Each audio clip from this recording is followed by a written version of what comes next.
माने हम अपन सहतिया के घरे आए रही है। अच्छा।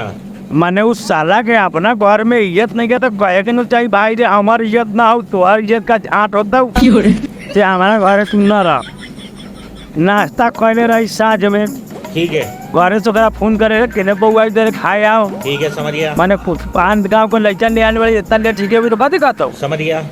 हम कहने ली भाई भल नाश्ता कहिए 10 मिनट के बाद चलम देख रहा पाले बच्चे घर से बाहर निकल के हम जो ना वही ना गए हैं जैसन ई बात जैसे ओकर सहतिया खा के आयल हो पी के आयल हो जो साला दारू के आता सुनले ना ओकरा बारे में इतना बात साला हम खुद अपन गर्जियन करे रही तो बोला मारा मारी हम शुरू कर देती लेकिन एक बाप मतारी के चलते हम कुछ ना बोली सहतिया के बाप मतारी बा शाबाश बेटा मोरी चिबा के आयल हो का तो गजब बेइज्जती। सड़ल का तो मोरी चिबा के मोरी बुझे जा रहा हूँ मर के फेंकना था मोरी चिबा का दो ऊँट पी के आयल हो जैसे जन बात साले हमू माने वाला बाड़ी खाइए के रही भी जान बाड़ी